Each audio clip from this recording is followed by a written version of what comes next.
We're good. We are live, and let's see. I don't know if anyone knows that this was going on because we did not advertise it. No, I don't think so. I've been surprise. Surprise live stream. Yeah, we're just gonna have to see this and see if somebody jumps on this mofo. And that's okay. It'll be just like a recording, and that is all good. That is how it goes. Was Alan joining us? If he was, he is not here. Look at that. 2 people showed up, and we didn't even advertise it. So good for those 2 people. Let's see if I can find the script. Yep. Okay. Pat, say hello to Alan's folks and stuff. I do see Alan in the script, so we probably need to get him the web. I got it. Don't worry. Otherwise, I can post it into the. He just messaged, and these are things that's okay. We're gonna make this work. I got it. We're doing it live here. Hey, Aaron, thanks for joining us. As we are doing it live here on the live stream of Doing It Live. Just about every second Sunday of the month.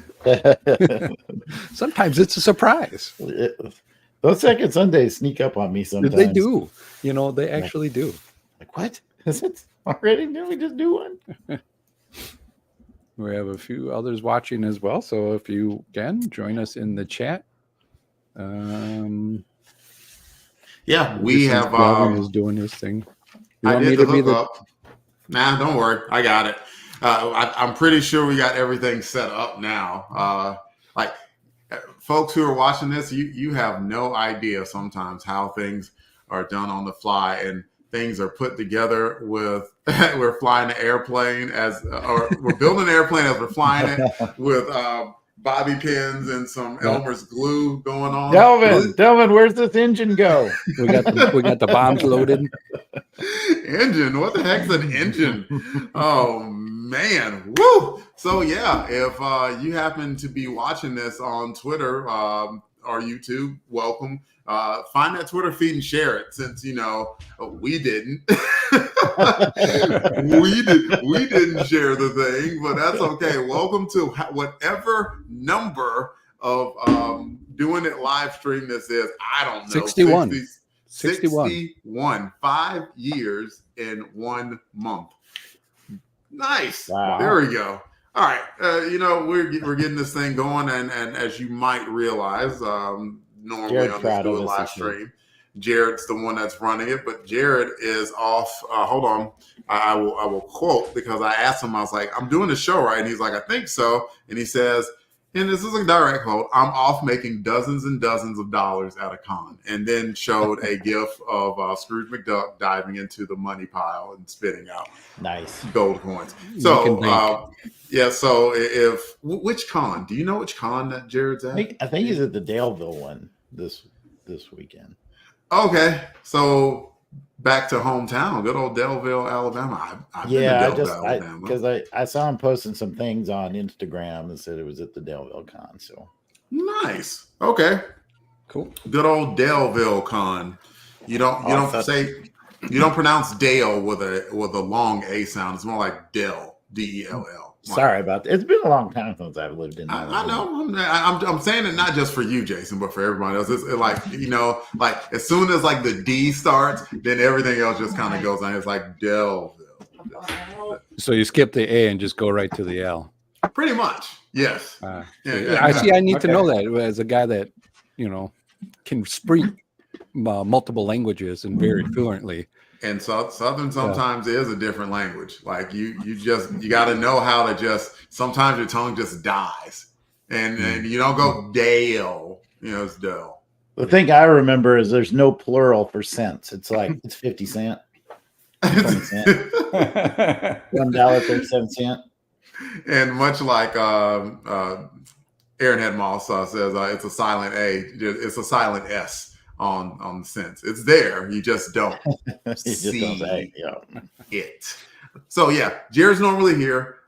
Jared's not here. He asked me to run the show. I said, Yes. Well, actually, what I did was I sent him a video of me shaking my head no, and then like my hand slowly came up, and I'm not going to do the motion that I did with him, but then I said yes. So the important thing is eventually I said yes.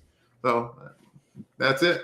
Like we don't usually do around the horn, but if somebody wants to say, what's up or how they're doing on the panel, now's the time.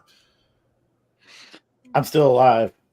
That flu almost kicked my butt, but I'm still alive. Alan, you're not getting over a cold, are you? No. Okay, but Pat is, and Jason is. Pat and Jason are. Oh, they can keep it to themselves. Absolutely, yeah. Keep the germs to that side.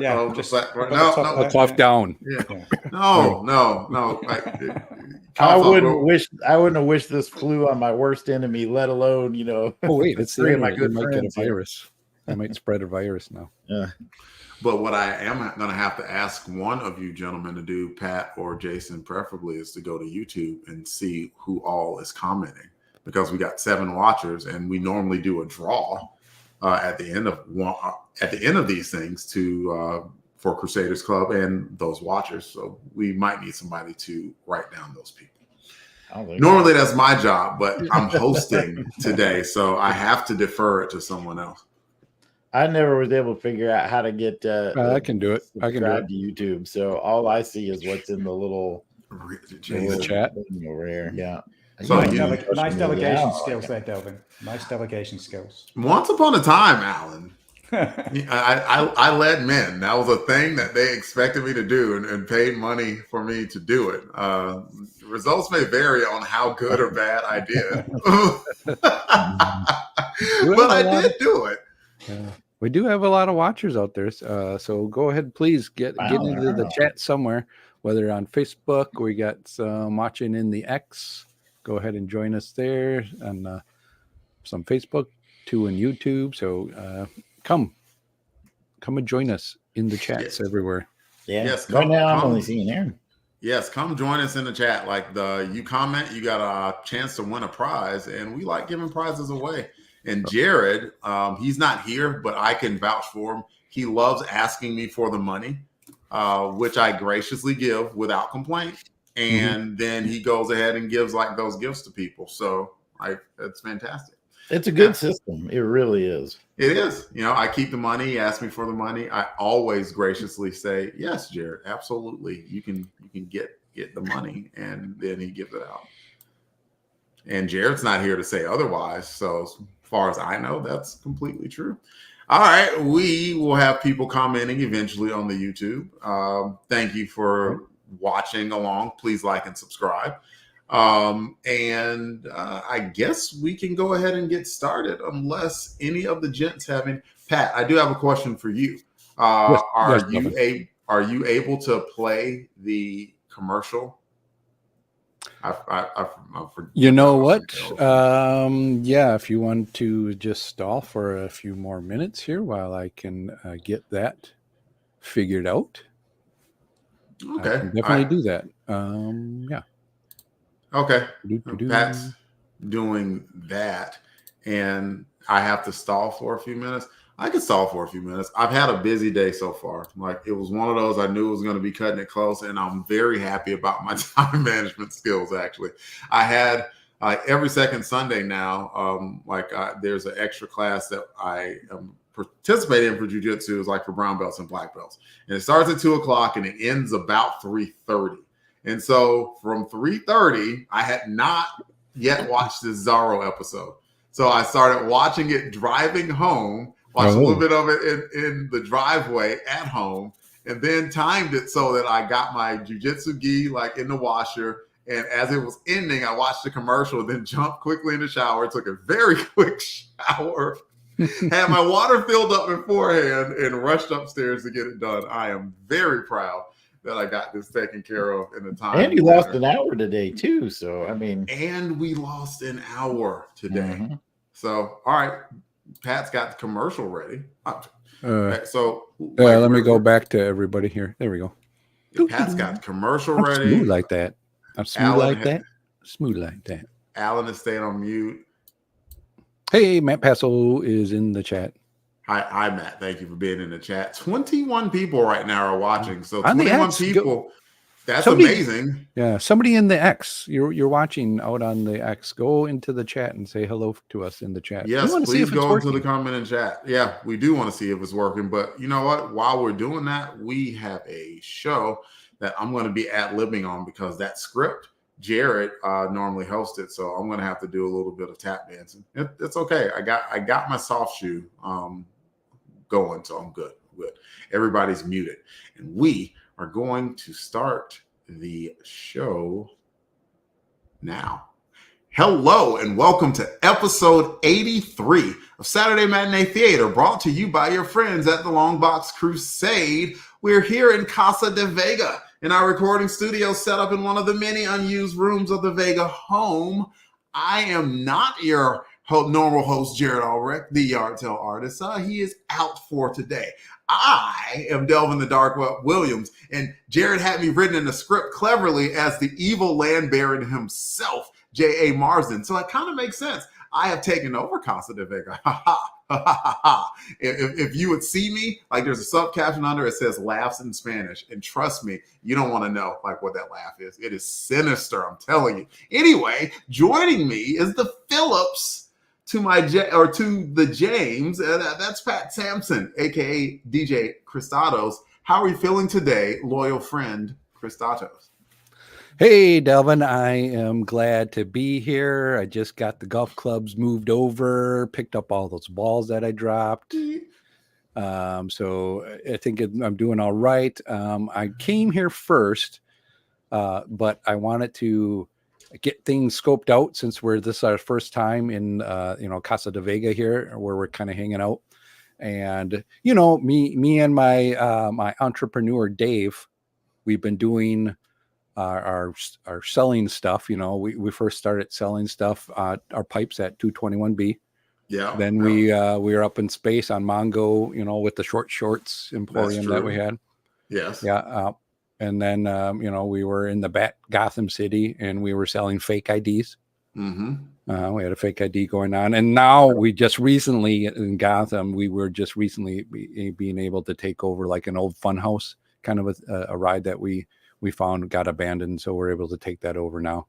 Okay. Make it because we're growing. Yeah, I hear. So what are you doing here in Casa de Vega? Well, in Casa de Vega, what we're actually going to do, me and old Ben, we wanted to kind of get some stuff ready, and it's gonna be we're gonna make a taco stand. Oh. Yeah, it's going to be a nice taco stand, and it's going to be crunchy tacos. And what it's going to be called is you come down on them in the crunch. You just come down on that crunch. Okay. Yeah. We come down on that crunch. That's a good logo. Yeah, I like it.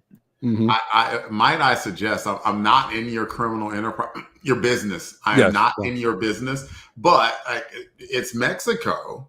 Mexico's pretty hot. A lot of places. Mm-hmm. Short shorts might be the way to go. Ooh, well, yeah, we do have some extra, so yeah, that's a good idea, Delvin. Well, if it kills off pretty well, then we'll cut you in a little bit. Okay, all right, we'll talk later. Okay, we'll talk later, but we will move on to the most enthusiastic butler that we could possibly have. I mean, like enthusiasm off the charts. Ronaldo, of course, but played by Jason the Weasel Skull Albrecht. How are we today, Jason?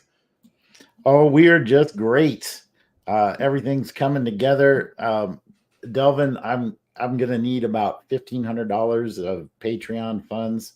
I got inspired, so I commissioned an artist to make a life-size painting of me standing in that Superman pose. Okay. And I'm going to have that be my door to my podcast room from here on out. So I'm already kind of butt deep in this project. So if you could expedite that $1,500, I would appreciate it. Okay. I will consider doing that, but I'm going to at least have to see you posing like that. Can you do it seated here for the live audience? Oh, oh my! Now, would you be interested in maybe posing like that with some tacos in your hand? How much is in it for me? Because I am in deep. Okay, we'll talk off. We'll talk off. These artists don't come cheap, man.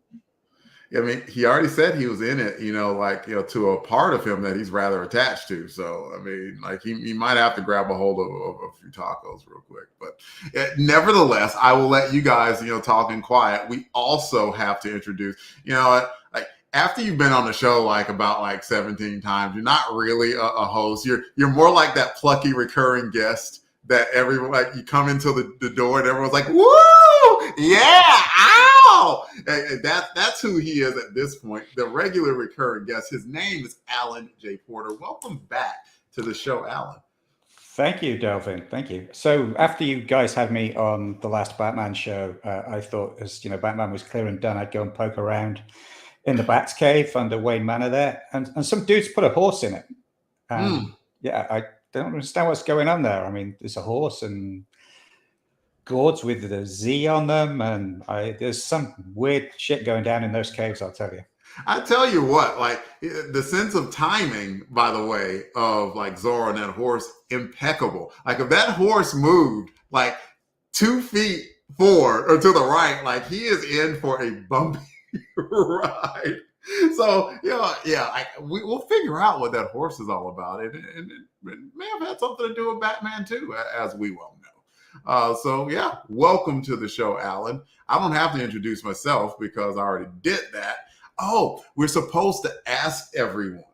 This is everyone's first foray into Zorro. So everyone is brand new. And with that, I have to ask the question, what is your first memory of Zorro? Or what is your favorite iteration of Zorro on screen? You can answer either of those questions, or you can answer just one of those questions. If one of those it's a little bit too difficult. So Jason's kind of nodding. I'm going to go with Jason. Jason, what's your favorite iteration, or what's your first memory of Zorro, and what's your favorite iteration? First memory of Zorro, very similar to my first memory of Sherlock Holmes, are those Big Little books. I had a Zorro Big Little book growing up, and that's what got me introduced into the world of Zorro. My favorite movie, I gotta say, I really like the first Antonio Banderas Zorro movie that Martin Campbell directed back in, it was the late 90s or early 2000s.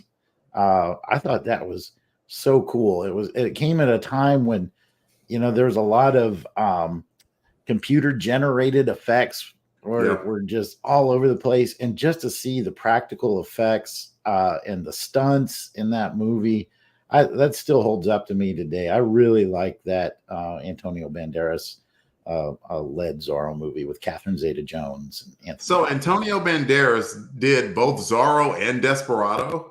I mean, that's basically the same movie, right? Kinda, yeah, a little bit. Essentially. Okay. I was just curious. I'm sure, as an actor, sometimes you have to go to different places, to play certain roles on the silver screen.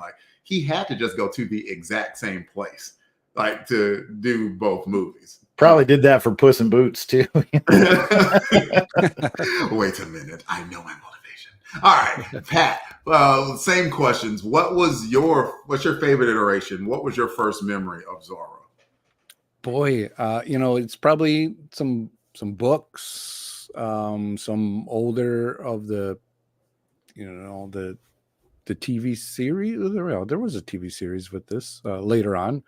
I thought maybe I'm not thinking that right, but it's him, the Lone Ranger at the time, were that zeitgeisty kind of stuff when I was growing up as a kid that I would get into and see it. Like Jason, the Legend of Zorro from the 2005 movie was something that stood out to me. I thought it was well done, and then just brought Zorro to the forefront again during that time frame. I thought it was really done well. So yeah, I like the sword buckliness that he does with the sword a lot. But he's got a gun, he's got a whip, he's got the sword. So yeah, he's been around, and it's always been something that has kind of piqued an interest for me. And I'll jump in now to say I do not remember like Zorro is kind of like Robin Hood to me. Like he's so steeped in lore that at some point, like I've seen him across TV, and I may have read something about him in books, but I can't remember like my first like actual memory of Zorro. And and same thing with the movie. Like I know at some point I've probably seen something done with him on TV. I probably watched some of the Zorro movie, but like memory's fuzzy here. I just have no direct access to those memories at the present. Alan might though, so we got to ask him. Well, you know me, it's going to be a long and complicated story. In fact, it was so long and complicated, I actually wrote a mini essay about it in my newsletter this week. So if you want settle in, lad, settle in. No, I'm not going to do it all here. But if you want to go to alanjporter.substack.com, you can read my long essay on me and my history with Zorro. But I actually started thinking about it, and I thought it was probably originally thought it was the 1981 Filmation cartoon. But I remembered that as being earlier. I thought that was like something I'd watched in the 70s and that. But thinking back, I actually think it was my grandmother that introduced me to Zorro. I used to go around to her place every Sunday afternoon, and we'd watch what she called adventure movies together. And she was the person that introduced me to Tarzan and Alan Quatermain and all those things. So I think she's probably the one that introduced me to Zorro, probably with one of the old black and white, movies or the old Disney TV show. But it was around the 81 cartoon I really got interested in Zorro and the history of Zorro. And I'm with Jason on the best version of Zorro is the 1998 Mark of Zorro with Antonio Banderas. And for me, that's the one I put on. If I want to watch a Zorro movie or I just want to watch a good swashbuckling movie, that's the one I put on. And of course, the fact it's got Wales's best export in Catherine Zeta-Jones in it doesn't do it any harm either. Yeah. You could just have Catherine Zeta-Jones read the phone book, and I'd probably watch it for a good 20-30 minutes. Yeah. You could have her dressed up as Zorro. But I actually am going to plug a book here, and it's not my book. But if folks listening, watching this are interested in Zorro, I highly recommend this. Zorro Unmasked.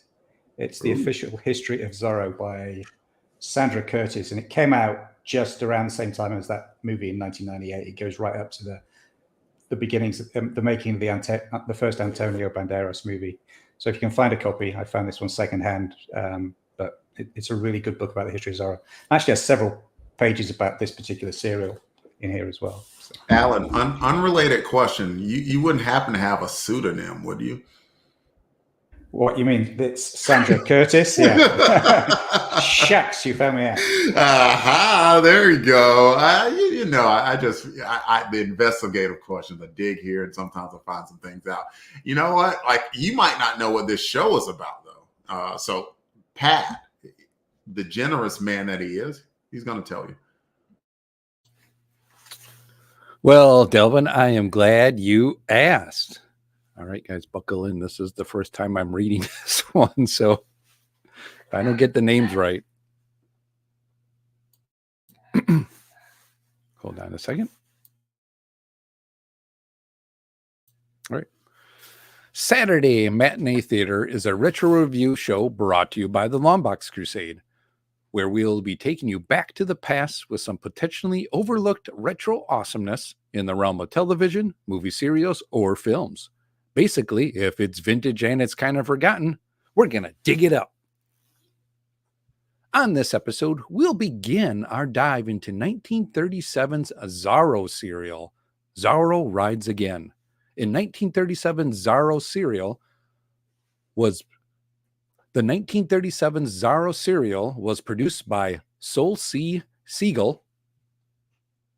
It starred John Carroll as Zorro, Helen Christian as Joyce, Reed Howells as Philip, Duncan Ronaldo as Ronaldo, Noah Berry as J.A. Marsden, and Richard Alexander as L. Lobo. So grab your 6-shooters, foil your whip, and ride into adventure. But don't forget, watch out for those bombs. Pat. That's pretty good, man. Yeah, I was afraid there was going to be some odd names in there, but I'm pretty proud of myself right now. I'm pretty proud of you too. Yeah, I was waiting. I was waiting for a word like gregarious to come up because, Jared. I think Jared tried the foil. He tried to foil me with the foil. Before I go into any more of the script, just to say hello to some of the people who are chiming in: Tony Pennington, Rick of Jeff and Rick Present.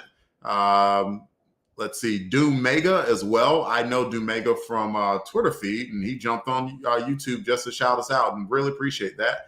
And AU Kathy, as well as Matt Passo and Rick Heineken chimed in on Facebook and then went to YouTube, and also Aaron Head Moss from G.I. Joe, a Real American Hero podcast.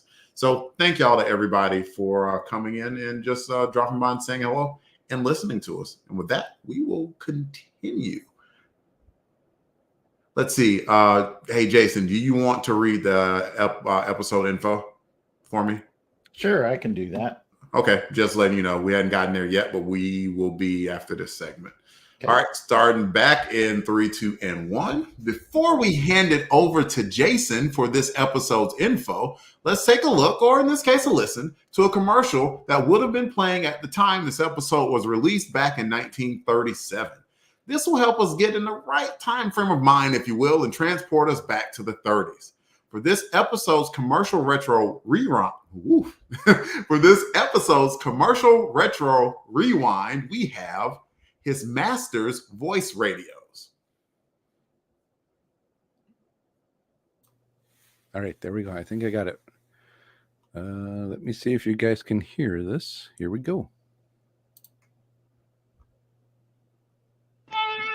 Probably not. Okay. Unmute. If I am.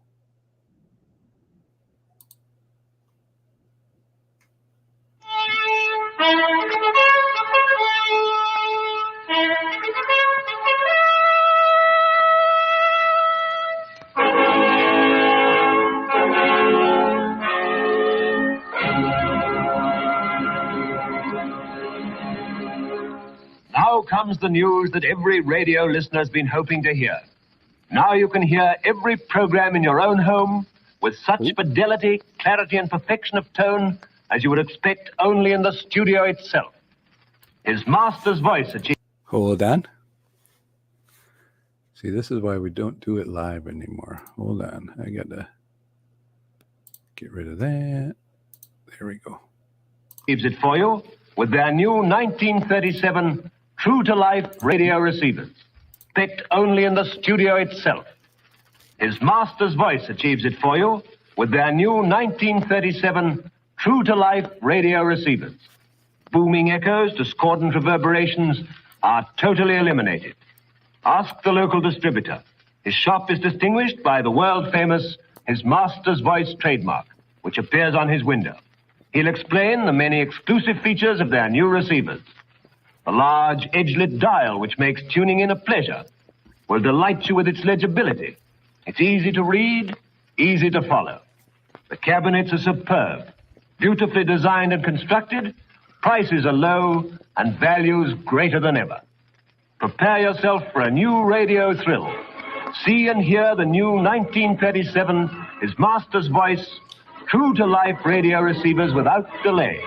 Your local dealer will gladly arrange a home demonstration to suit your convenience and will further explain his easy term purchase plan. His Master's Voice, built and guaranteed by the Australian branch of the greatest radio manufacturing organization in the British Empire.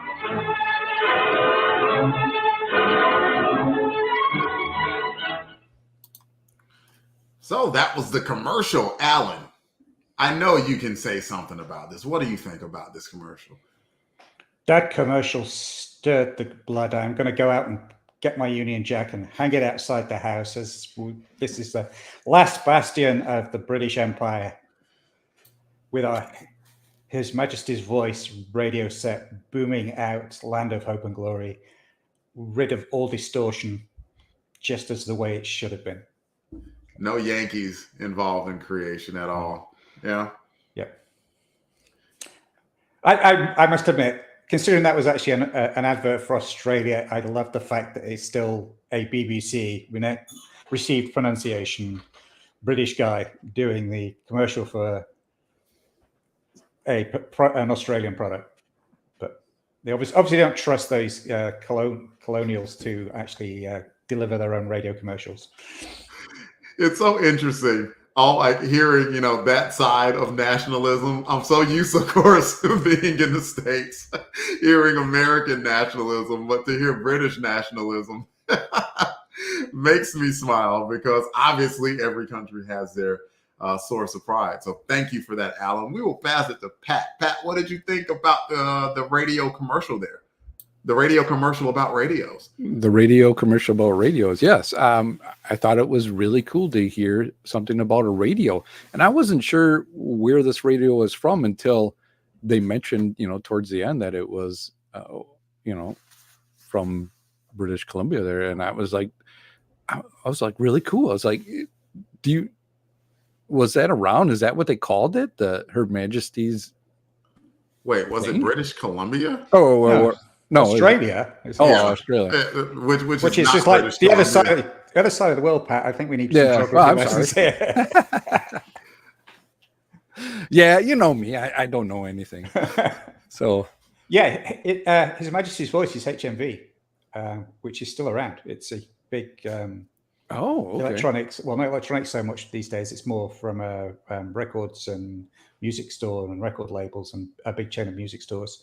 But yeah, originally, like all your record players and your radios were HMV was a big electronics brand. Though I do notice the one actually in the photo with the YouTube is actually a Philips radio, not a HMV one. Yeah, which was a Dutch company, but whatever. And that actually had me confused because I saw the Philips and was like, is this a Philips radio commercial? Like, I didn't. Yeah. So I think that was just the YouTube. Whoever did the image capture for the YouTube thing just threw a radio set on there. I got you. Just wanted a picture. So I'm clear. HMV is that an Australian company? No, it's a British company. That's a British company. Which part is Australian? The ads for played in Australia because it's talking about. Oh, see, that's where I was getting confused though. But he was talking about the radio being produced under license in Australia by a branch of the best radio manufacturer in the British Empire. Got it. I was kind of right then. No, that it was manufactured at least. No, you said British Columbia, bro. That's in Canada. All right. Or Australia. What does it matter? Yeah, you were in no way. Never mind that. I'm just sinking in my hole. Now, let me dig this hole a little bit deeper. We keep going. Okay. You'll get to Australia. We got long arms, Pat. We got long arms. We'll pull you out. Did you have anything else to add, man? I just thought it was really cool that you could they'll come to your house with this radio and set it up and, kind of. It takes you back to that day when you would have somebody actually come and do that in your home. And, like the guy with the shopping vac would come and show you a new cool shopping vac and they demonstrate it all in your home. And just to think, at the time, this was your, like your television nowadays, it was your entertainment for the whole household. So you wanted it to be nice because everybody was going to be around that. Yeah, back in the 30s, people would gather around the radio and listen to the radio serials. Like that was a family activity, which if you think about it, that's kind of cool where you just kind of sit around and just listen to it and then maybe head off to sleep for the night. That's kind of cool and quaint. Speaking of cool and quaint, we take it to Jason now. Yeah, I'll just pick up where Pat left off. I mean, this was the entertainment center. Nowadays we sit in front of the television, or I guess now in front of our phones and watch streaming media. So when he says like and affordable, I'm wondering like what is affordable? Like how much does this cost? Because they mention a payment plan, and whenever you mention a payment plan, I'm like, okay, so this isn't like I'm just gonna throw down some money and get this nice radio.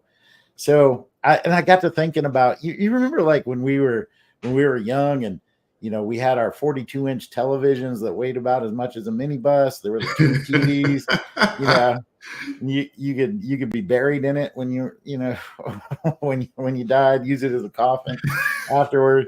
Yeah. And then they had that plasma. Remember when that first plasma screen TV, that flat screen came out? You're like, oh man, and people were jumping on it, and it's like, and it's only $53,000. Yeah. I wonder if this is like that, if this was like actually affordable, or it's like the super tech people were buying into this, and then if they were invited over to their friend's house and they had some old crappy radio, and it's like, listen to that all reverberating and shit.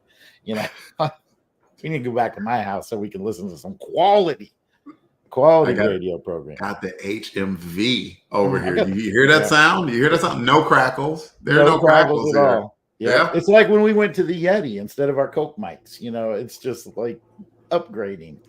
I just did a quick Google search. In America, a mid-range family radio set was $123 in 1937. Okay. Wow. $120 something. I translated to today's dollars. That is $48,000. That's a car. Yep. That may or may not be true. Somebody might want to do the math for me on that one. It was interesting. Interesting commercial, and I definitely like that.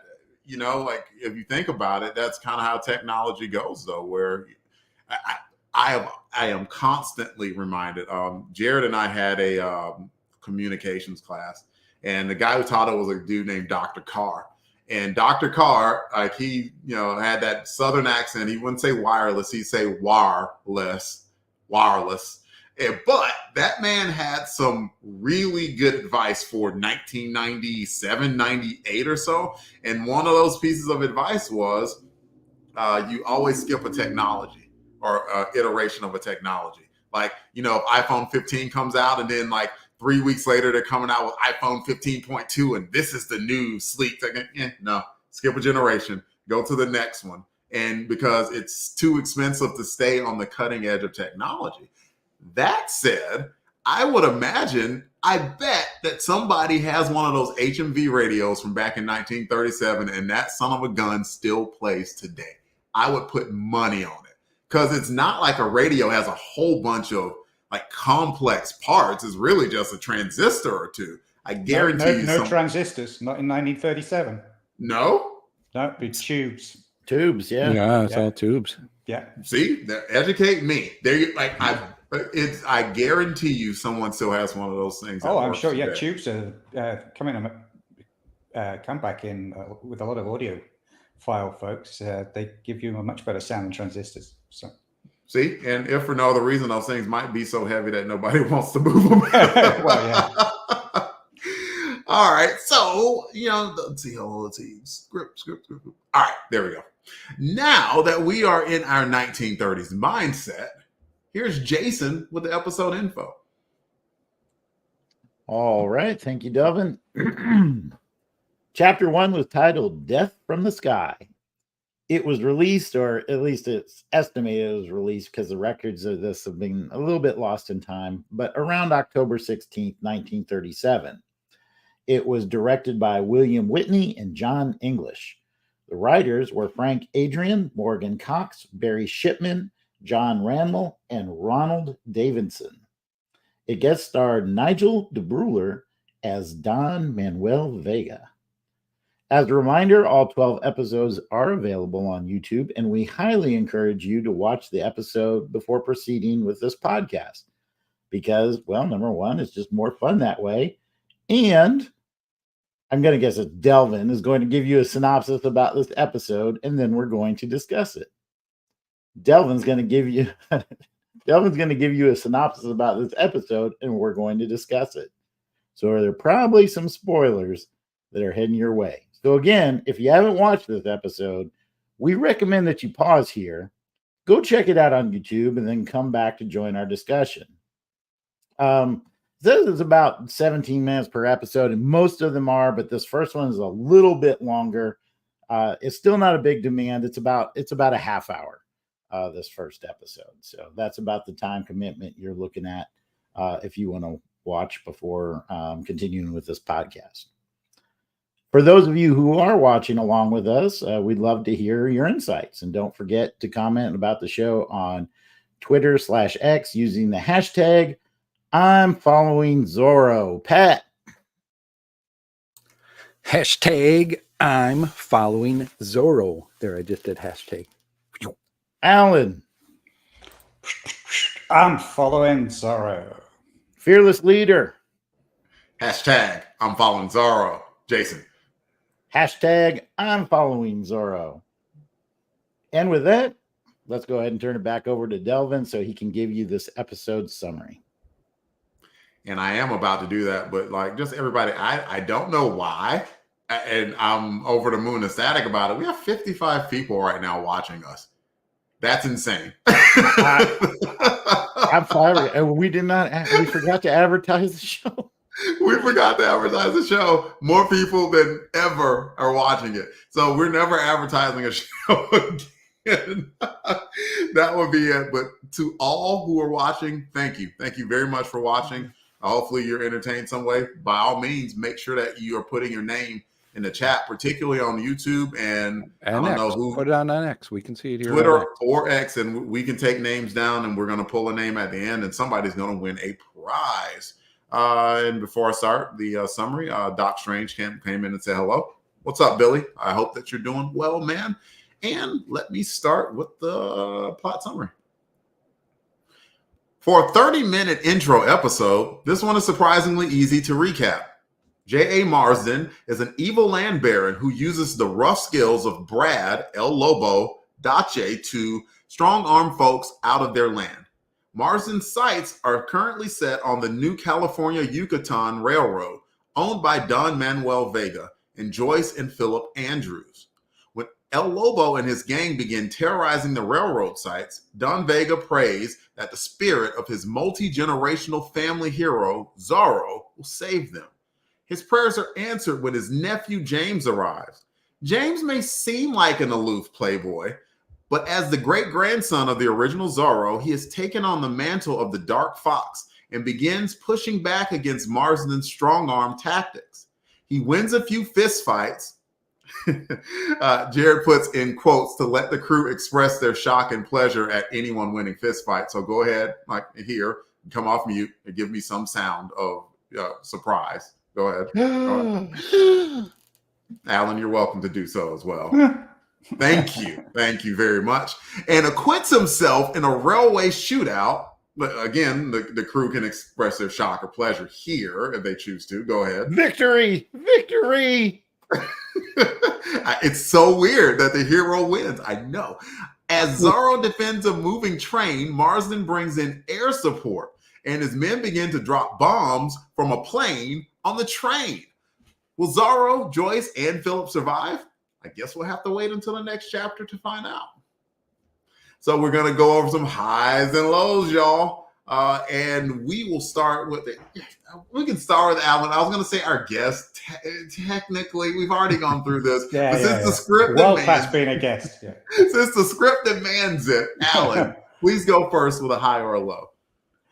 I'm actually going to go with a high, and I'm just going to pick up on the implausibility of the hero winning fights and stuff, because I'm going to give a shout out to one guy that was not in the credit, but I think actually made this, and that's Yakima Knut, who was the stunt guy.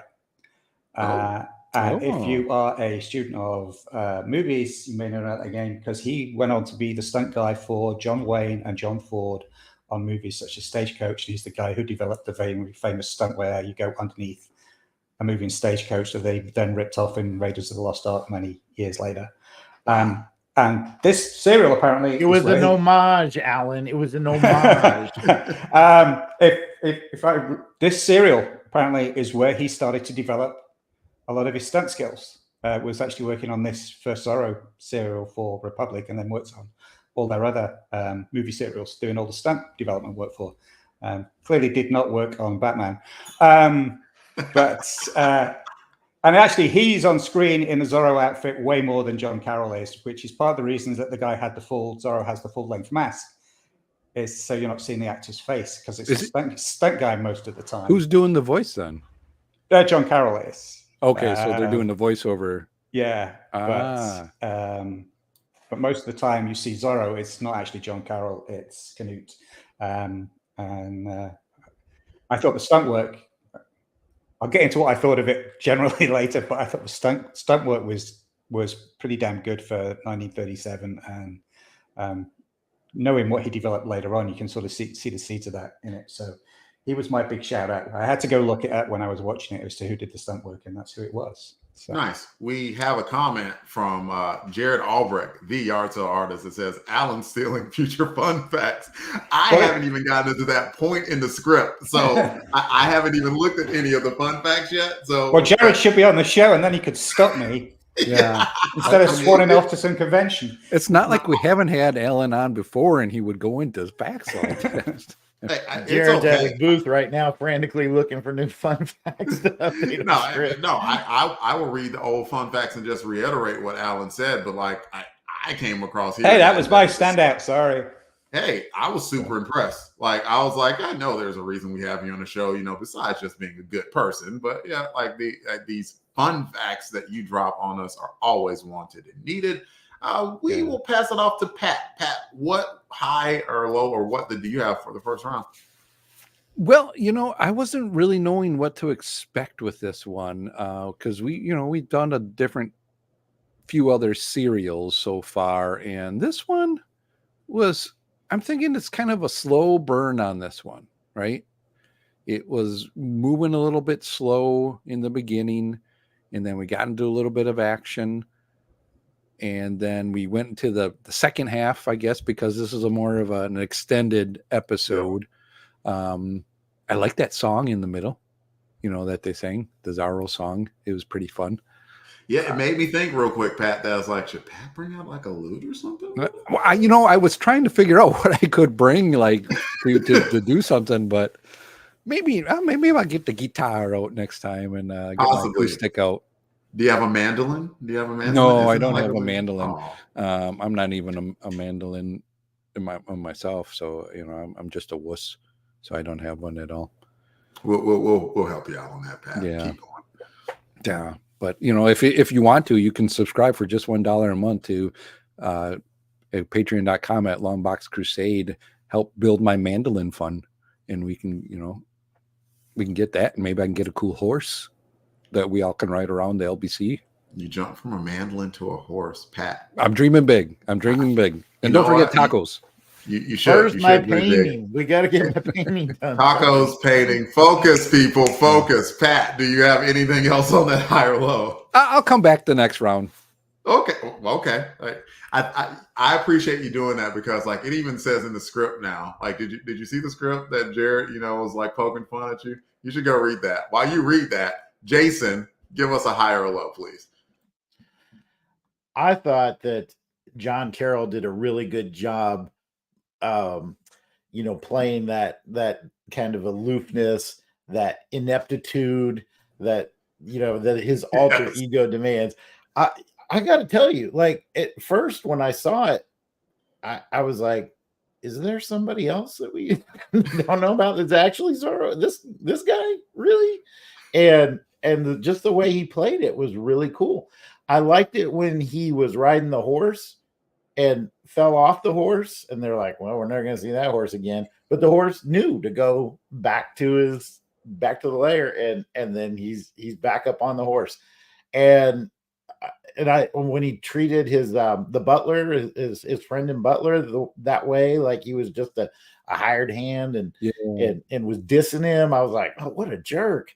And then, but then back at the cave, you see, okay, they duped me. It was well done, well performed. Yeah, totally agree. And it was his uncle, right, who passed away at the end. Like his uncle made like that comment of like, no, you need to stick around and make sure that he gets some refreshments. You're totally distant. Like, we're going into battle. Should we wake him up? Like, nah. But at the end, he's like, waiting for him. And at the end too, where it's like, okay, can I at least see who you are? And he lifted his mask, and you got to know his uncle's like, oh hell no, take me away now, ain't no way. That's why he died right away. He was like, oh, he died from freaking shock of surprise. Like, no, No. You I totally was did wondering if dude. he even saw it. You know, like there was like. You have to assume he did it, like, because probably like even up in heaven, like he's sitting there like, ain't no way. sitting there nudging Jesus, like, no, no way. Anyway, I shouldn't be talking as much. Let's let Alan talk for round two. Okay, I'm going negative on this one. I'll be honest, I did not like this at all. I have a thing about westerns. I like my westerns to be westerns, not have cars, planes, and trains, and electricity and telephones, and I know there's a period when the West, that sort of era of crossover, if you like, between the Wild West and sort of more 20th century living. That when people were on horseback and driving cars. But I don't know, if I'm going to watch a Western, I like a Western. And I know it's meant to be several generations on from the original Zorro, but I like my Zorro to be horseback and swords fighting and stuff like that. I don't necessarily, as much as I love multi-generational heroes, I don't know. This one just didn't ring true for me. It was pretty dark as well. I mean, opening with the bad guys killing that 8-year-old kid seemed completely unnecessary. And John Carroll maybe aside, the acting was terrible. The line delivery was flat and monotonous and monotone by every single actor. And the singing, having Zorro being a singing cowboy, just riding my horse along and singing my song. That ain't Zorro. So to be honest, I think this is the worst iteration of Zorro I've ever watched. So you can guess I'm going to give this a 5 at the end of the day.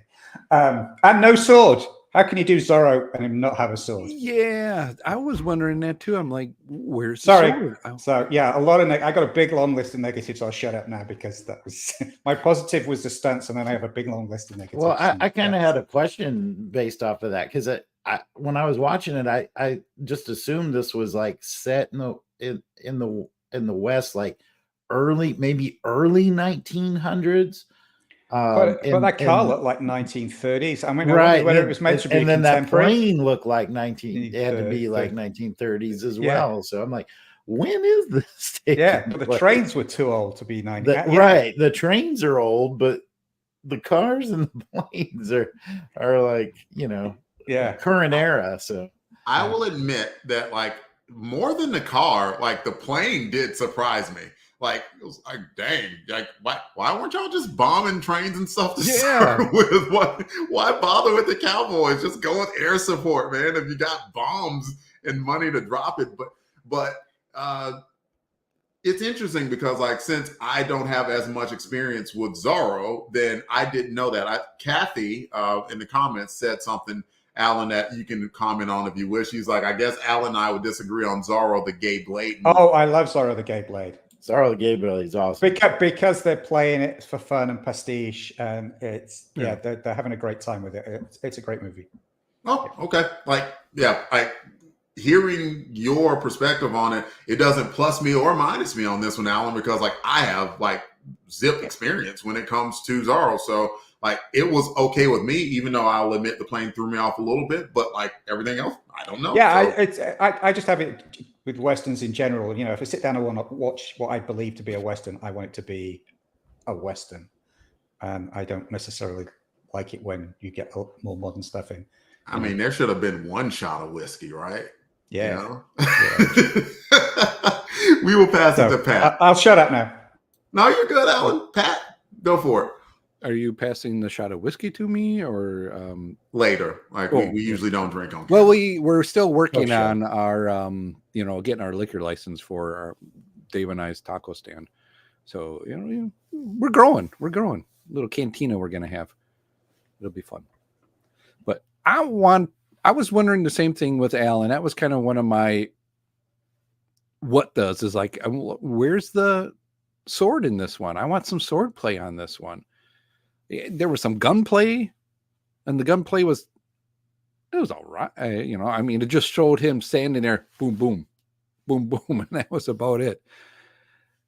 and all those people, all those bad guys, they must go to stormtrooper school because they weren't hitting anybody.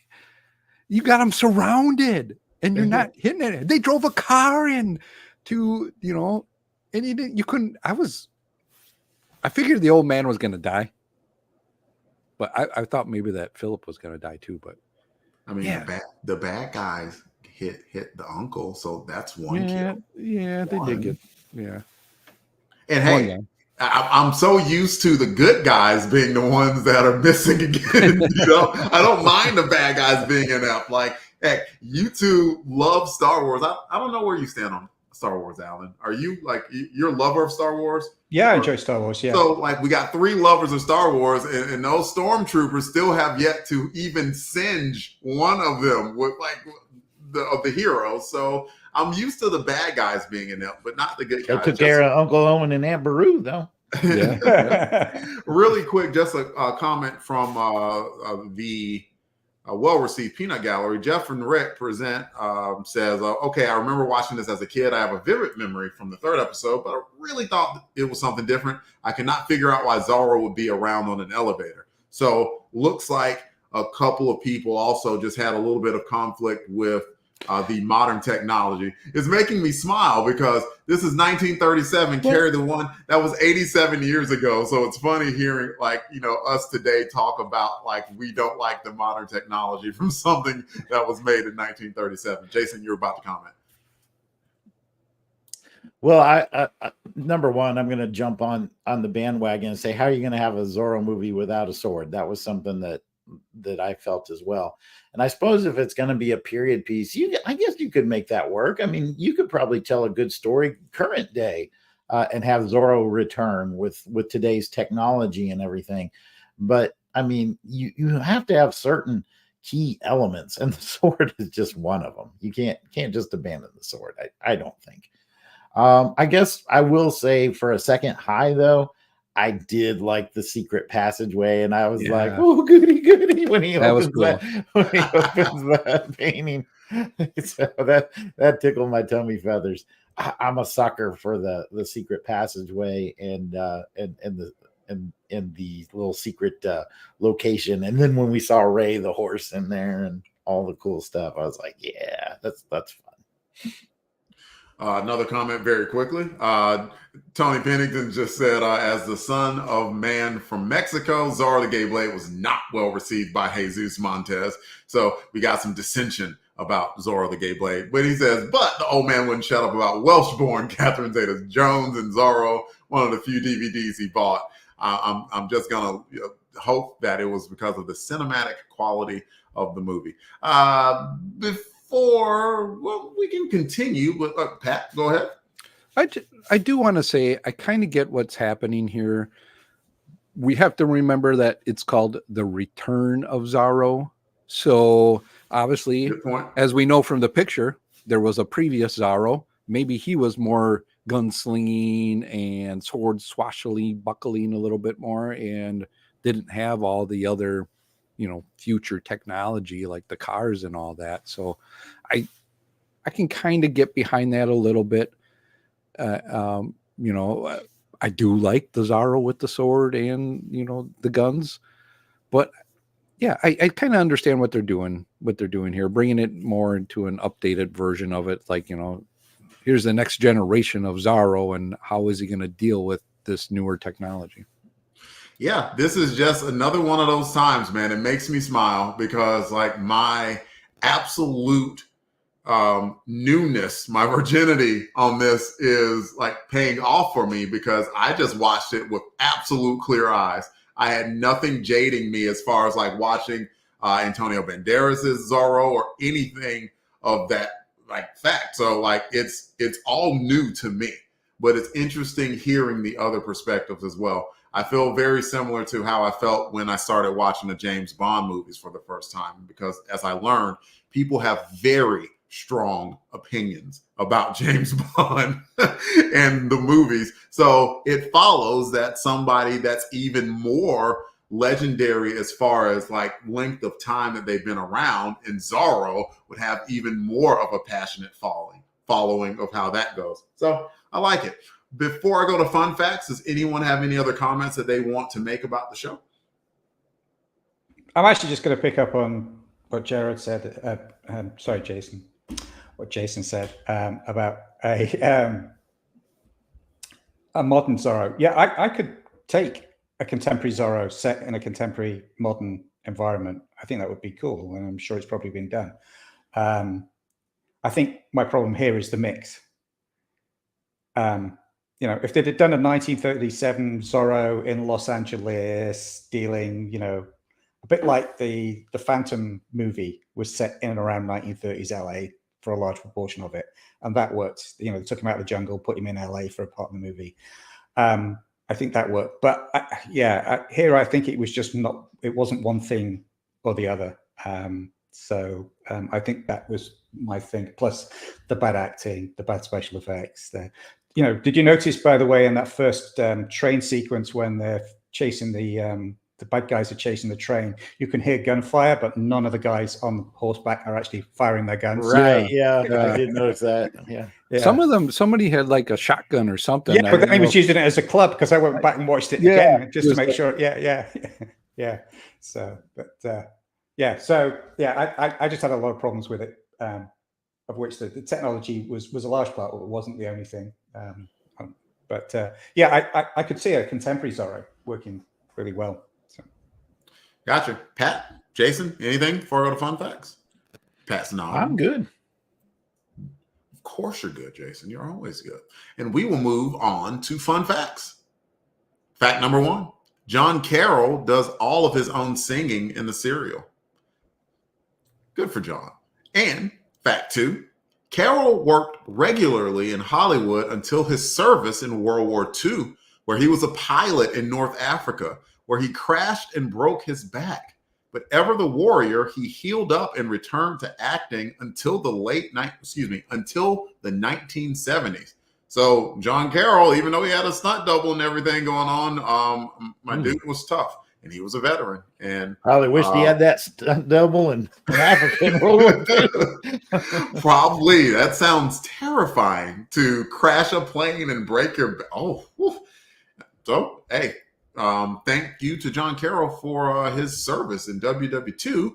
And with that, we will move on to the Whip Snap ratings. Be interesting to see what sound effect. Yeah, I gotta figure. And I'm like, I think I gotta.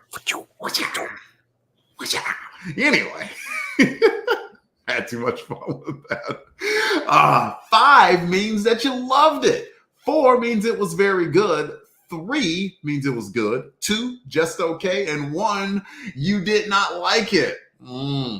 Staring at Alan. You know what? We're going to do that compliment sandwich that I found so much about in the military. For those who weren't in the military, compliment sandwich, a lot of times if you're giving someone feedback, you're like, hey, you did a really great job. And then you say something like, yeah, there was that time that, you took the gun muzzle and you put it against the hostage's head. That wasn't really good. And then finish it by saying, everyone got out alive. So that's a good thing. That's the sandwich. And I'm based off of what I'm hearing, I'm saving Alan for the middle of that sandwich. I'm going to go with Jason first. Jason's going to start us off with a rating. I think I'm a little more forgiving than Alan. I'm going to start it right in the middle with a 3. And I'm going to say it was good. It was good because it had a lot of the elements that, in my mind, make a good Zorro story. That acting was a little flat in some places, like Alan pointed out. But, John Carroll did a really good job of convincing me that he was just, like, totally useless. And Zorro might be an entirely different person. So I'm going to make some allowances there.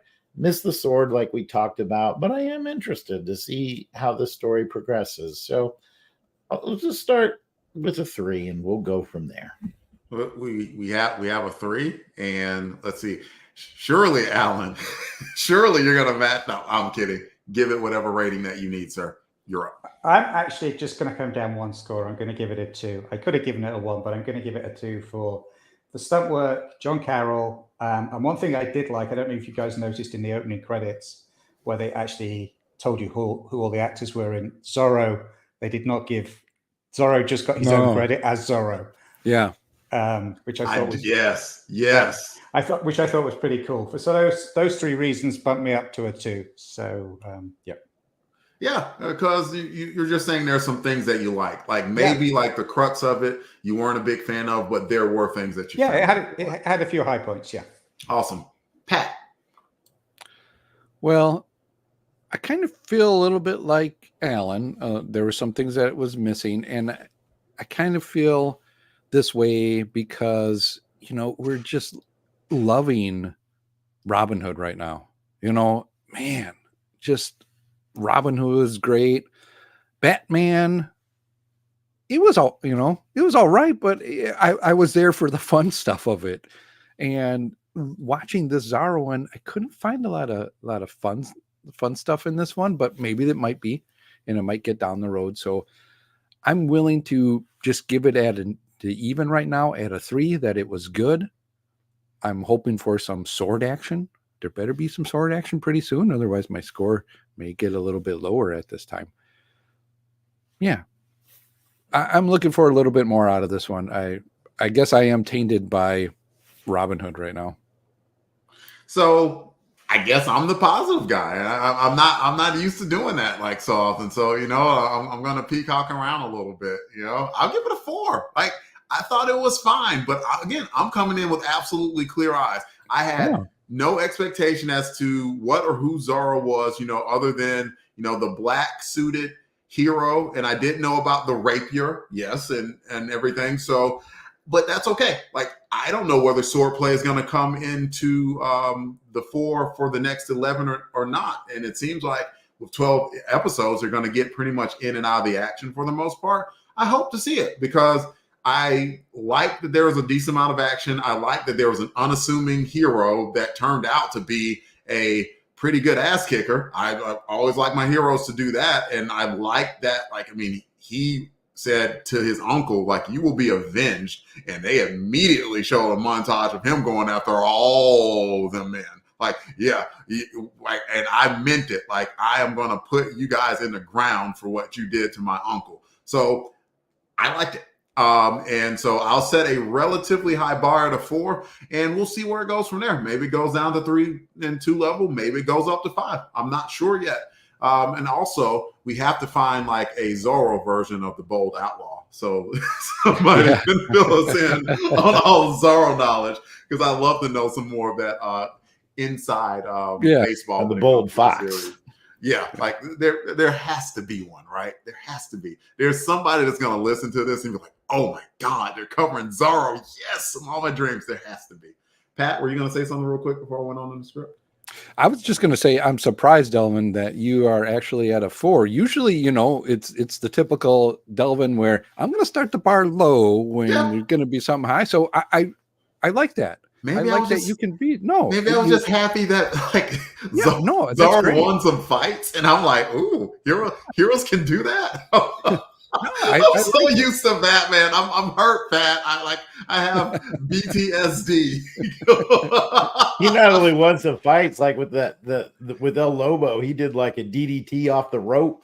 Off the top rope when just off the Red Eagle pounced on him. He just pounced like a spider monkey. Like, I loved it. Like, so yeah, I appreciate his willingness to get into the mix and win some fights. Okay. So yeah. But that's okay. We got a couple of people guarded, and Alan like only slightly jaded as far as what he wants to see for Zorro. So I'm looking forward to seeing what episode 2 brings and what we all can expect. I would absolutely love to hear what Jared thought as well. So, like, Jared might be a good idea if you want to maybe call in and leave a little review on this one. We can put it on the show. That's a good idea. But all right, with that, we are thrilled to kick off these comments with special shout outs to our Crusaders Club members. These are the fine folks that have joined our crusade. They enjoy early access to special long box episodes, voting on show content, free raffle entries, and so much more. These are the folks reaping the benefits of giving some much appreciated support to the show. Alan, are you in on this? Or no? Okay, then we'll just rotate it. Pat, Jason, me, and go ahead and Pat, you can start. Alan Wright. And Helica Wolf. Ooh. Auburn Elvis. Bill Bear. Braxton Underwood. Captain Entropy. Clark Westfield. Clinton Robinson. Dave Collins. Gary V. Gerald Green. Jason Keene. Jason Lady. Jeremy L. Jim German. We had a birthday yesterday. Happy birthday, Jimbo. Jameel. Joe Thomas. John Watson. Josh Strickland. Candace Ward. Kathy Bright, MVP. Mark Ross. Matt and Lissy Paso. Maxwell Traver. Miranda W. P.D. Devons. Paul Hicks. Rick from Jeff and Rick Present in the chat today. Thanks for joining us. Rob Morgan. Samantha Maney. Sean Urbanski. Spidey 67. Spreadsheet. Steve Cronin. Tim Price. Tony Pennington. Toronto Cop. I don't think you need to read Alan Wright's name again. And Alan Wright again. Yeah. We bookended it. If we missed anyone on our list, we apologize. Please keep in mind that we record these episodes well in advance of release. So if you're a recent addition, we should be adding you soon, like maybe one of the 60 some odd people. Like if all of you guys join like the Crusaders Club, like right now, like, well, that'd be awesome. I don't give out the prizes. I only give Jared crap when he. I could get a mandolin then. You could get a mandolin. Pat would play a mandolin for you live on the next episode if literally everyone who's watching right now signed up. And it's only $1 a month. Oh, I'm not there yet in the script. Sorry. But still, no worries. Just let us know that we missed you by sending an email to contact@longboxcrusade.com and we will get it straightened out. You might be asking yourself, how do I become a Crusaders Club member? I hope you are, because I have an answer for you. Head over to patreon.com, search for Longbox Crusade. For as little as $1 a month, you get access to the amazing world of the Crusaders Club. Come check it out. If you don't have any money lying around, but you still want to help us out here at Longbox Crusade headquarters, please take a moment to write a review on iTunes for this podcast. Even if you just want to keep it short with just our ratings, it helps raise the profile of the show. We will share your review on the next show. If you're watching it on YouTube, we would love a like. A follow would be absolutely amazing too. We would love to have more followers so you can get access to our content like this. We usually release stuff about twice a month. We're going to talk about some shares and retweets from the final 2 episodes of Batman, which were The Executioner Strikes and The Doom of the Rising Sun. Go ahead and start again, Pat. We had a share from Nathan Devin Sanford Mason. If you want That's to do all it one again, person. If you want to do it again, it's Nathaniel. Oh, Nathaniel. I said Nathan. I mean, we're on a cool first name basis. So. All right. I'll say it again. Nathaniel Devin Sanford Mason. Courtney Holland. James Bond Lexicon. Alan J. Porter. Coffee and Comics. Snuck in twice there, didn't I? Yeah, you did. Yep. Hey, you know who else snuck in twice? Clint Robinson, because of Fan Film Fridays podcast. I was going to say, yeah. Got Coffee and Comics and Fan Film Fridays podcast. And we had 3 comments. So, Pat, if you wanted to read one, and we'll take care of the other 2 eventually. All right. I'll go ahead and start us off with Will Collier. And he says, my grandparents had one reel of the serial on 8mm. Wow. That's really cool. Wow. That is cool. I think just a side note, I remember watching some old cartoon stuff, black and white cartoons. My dad had on his 8mm reel too that I grew up watching. So it was really cool to have that. And it was The Living Corpse is what they had. And I bet we watched it about 50 times when I was a kid. And so did I. Got so good at, putting it through the reel and all that. Oh man, that takes me back now. I remember watching the film 8mm. It was weird. Anyway, Jason, your comment. It was weird. Yeah. We got one from Bill Beer who said, "Loving this. These are so fun."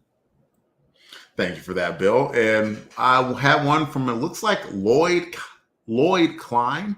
And he says, heart emoji, loves, like this 1943 Batman was his favorite Batman movie, because I think at one of the fun facts, Jared mentioned that they did kind of kludge them all together into one movie that you could just watch all the way through. And they, cut out some of the things just to make it a little bit neater and ran through. So I bet that was a pretty cool thing to watch from the 1940s. And just as a quick reminder, everyone, you can call us now and leave us a voicemail if you'd like. That phone number is 707-532-5269 or 707-532-LBOX. Pick up the phone. Thank you, Jason. And if you want to, you can close us out too. Well, that's it for this episode of Saturday Matinee Theater. If you'd like to hear more from us in the realm of comic books, action films, and more, you can check out the Long Box Crusade. Pat, where can they find that? Well, Jason, I am glad you asked. You can find us on Spotify, Amazon, Audible, pretty much all those podcasters out there. Just go out there and look for the Long Box Crusade. We're also on YouTube, or we're at www.longboxcrusade.com. We're also on Twitter, Facebook, Instagram, and at YouTube, all at Long Box Crusade. So go and check us out. Like us, subscribe us, hit us up wherever, and do it all. Well, thank you, Pat. And if you want to hear us on our trek through all things James Bond, check out on our Majesty's Secret podcast. Jason, where can they find that? Well, thank you, Jason. You can find that on Apple Podcasts, Podbean, and most podcatchers. We're also at www.secretpodcast.podbean.com. You can find us on Twitter/X at OHMSPod. If you'd like to chat with us online, we can be found at, Pat, go ahead and kick us off. Well, Jason, I'm glad you asked. You can find me at Christatos01 on the Twitter. Who's next in line here? Delvin, where can you be found? I can be found on Twitter X, DEE_RAY1977. I can be found on Instagram at Delvin Ray. We'll pass it to Alan. Alan, thank you for once again guest appearing. We're just going to just eliminate that. Yes. Let everyone know where you can be found, please. If you go to my website, alanjporter.com, and click on the links page, you can find links to all the places I hang out on the web. And if you want to keep up with the stuff I'm doing in terms of pop culture, writing, and other stuff, including my little essay on my history of Zorro, you can get a free subscription to my weekly newsletter at alanjporter.substack.com. Thank you, Alan. And you can find me at Jason Albrecht on Instagram and Threads. Well, now it's time to get your quivers filled with arrows and get ready to fight against taxation, because our next episode, we will continue our journey through the 1955 adventures of Robin Hood TV series. We'll see you next episode for episode 8, Queen Eleanor. The meetup location, Sherwood Forest. And we have 67 people. I'm floored by that. That is absolutely amazing. Anybody who took time to watch, thank you so much. Yes. We are all truly humble. Maybe Jared just told everybody that came by his table like that. Maybe he's forcing them to watch their goods. They're watching because Jared's not on. It's because they miss them. Like they're all holding a vigil now. Like, did anybody, Pat or Jason? Did you write down? You wrote down names. I got names. Okay. Yep. How many names did you write down? Did you get Heinz? Did you get Heinz Cook? Yeah, let me go through our names, and while I'm doing the names, if you're in Twitter, you get in that chat right now, and I'll get your name in for those watching us in Twitter. Just chat. I'm here. We can see you. I got Aaron Moss. I got Rick from Jeff and Rick Present. I got Matt Paso, Kathy, Mega was here. Mega, Tony P. I got Bot Monkey or Bit Monkey, right? Yeah, Bit Monkey. Billy D, Courtney, and Heinz K. How many people was that? Was that 10? I wasn't counting. Yes, that is 10, Dalvin. You guessed correctly. Courtney, could you please give us a number from 1 to 10, please, ma'am? And you could go ahead and pull up Patreon if you want. We'll do that as well. If I can. Patreon. 9. Courtney says 9. Okay, I just put my thing down on 1. So I'm going to do 6, 7, 8, 9. Oh, it is the one, the only MVP, Kathy. Congratulations, Kathy. We are going to get you something. Jared is the holder of said some things. So we will make sure that you will get something probably SMT related, and we can reveal that at a later time. But also to be revealed at a later time is the gift that the Crusaders Club member is going to get. Just as a reminder, every time that we do one of these live streams, every second Sunday of the month, 4:30 p.m. Eastern time. Make sure that if you're a Crusaders Club member, you don't have to be watching, but we pull a name from the raffle and somebody's name comes up. How many Crusaders Club members do we have, Pat? 40? Let me just make sure I got it right here. I think it's 40 because I had to watch Fantastic Four. Active. Here we go. That's right. 40. There are 40 members, Delvin. Yes. There are 40. And so with that, Courtney, we would love for you to give us a number from 1 through 40, please. And somebody tell me when to stop scrolling real quick. Stop scrolling. Okay. I have my marker in on someone right now. And she gave lucky number 13. Okay, so 1, 2.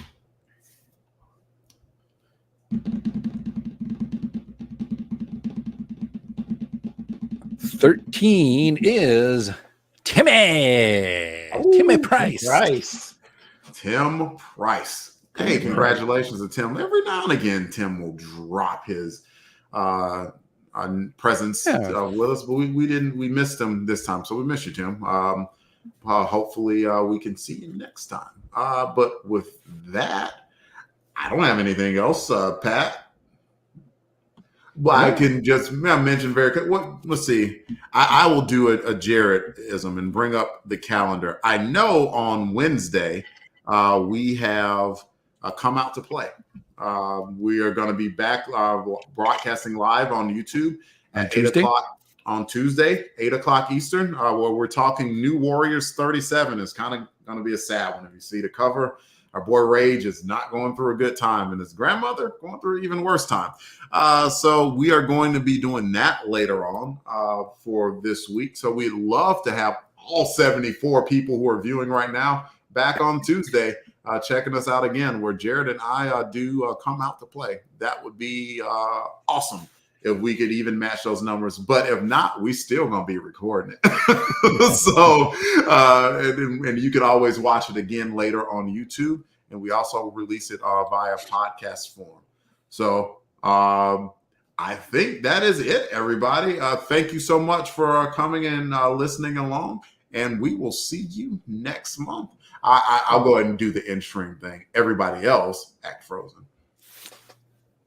Bye. Bye. Thanks, everybody. Bye.